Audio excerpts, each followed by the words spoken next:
There's a chili plant mistake almost every home gardener makes in the first 2 weeks, and it can quietly cost you a huge chunk of your harvest without you ever realizing why. The moment those first tiny flowers appear, most people leave them alone. More flowers early feels like a head start. It's actually the opposite. A young pepper plant hasn't built the roots, stems, or leaf canopy it needs yet. When it flowers too soon, all its limited energy gets pulled toward that one fruit, instead of building the plant that will carry it through the whole season. The result shows up months later, when your neighbor's plant is bending under peppers and yours barely has a dozen. There's a small window, right around 6 to 10 true leaves, where 1-2 second move changes that entire outcome. It sounds almost too simple to work. Extension horticulturists and experienced growers have pointed to it for years, and the plant science behind it explains exactly why. But here's what nobody talks about. This hack only works if you time it right, and most people get the timing completely wrong. That's where we're headed next. Here's the move. Once your plant hits 6 to 10 true leaves, or around 6 to 10 inches tall, remove the very first blossoms that appear. Just the first few. Use your fingers, right where the flower meets the stem. It feels wrong. You're getting rid of potential peppers on purpose. Here's why it works. That early flower would have locked the plant into fruit production before its root system was even ready to support it.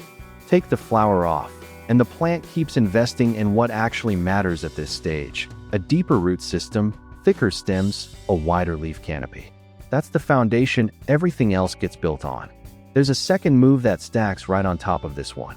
Once the plant has branched out a bit, clip the very tip of the main stem, just once.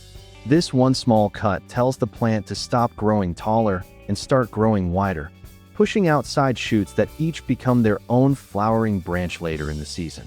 Two gardeners, same seedlings, same soil. One keeps every flower from day one. The other removes the first blossoms and tops the plant once. By late summer, the difference isn't subtle. One plant is small and sparse. The other is wide, densely branched, and still setting new fruit weeks after the first plant slowed down. Pinching alone isn't enough, though. There's a feeding mistake almost everyone makes right after this stage, and it can undo all of it. Quick question: what do you think happens if you keep feeding a flowering pepper plant the exact same fertilizer you use for the seedling? You'd expect a bigger, healthier plant. What you actually get is a leafy green jungle with almost nothing hanging off it. That's nitrogen at work. It's great for building leaves, and nearly useless for building fruit. Once flowering starts, the plant's needs shift toward phosphorus, then potassium as fruit develops. Research on chili fertigation has shown that matching fertilizer to the plant's growth stage, rather than using the same feed all season, measurably improves yield.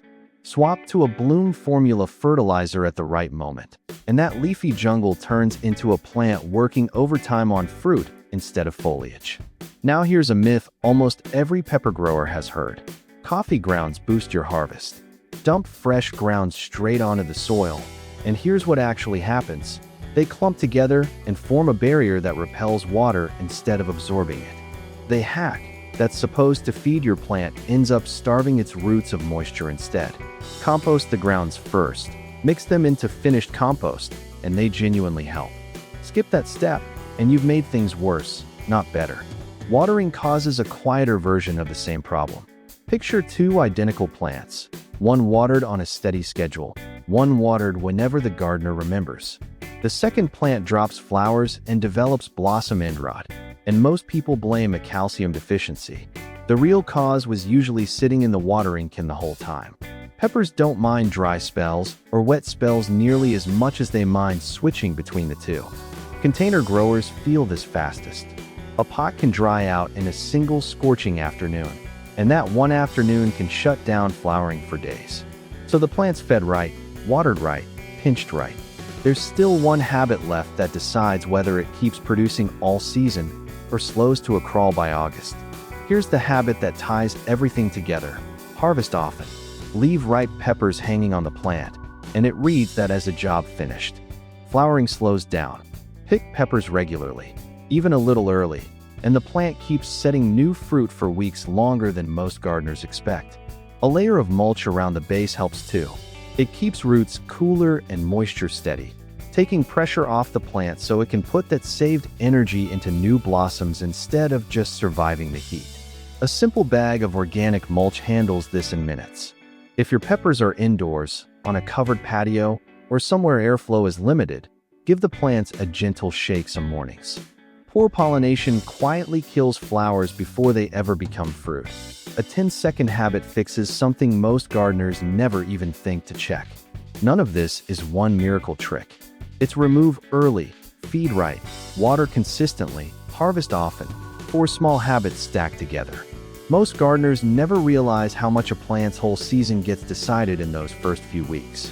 Get that early stage right, and by the end of summer, the difference isn't a few extra peppers, it's a completely different plant.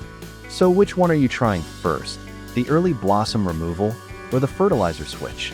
And what's growing in your garden right now that could use this? Drop it in the comments. And if this saved you from a mistake you were about to make, subscribe. There's a lot more where this came from.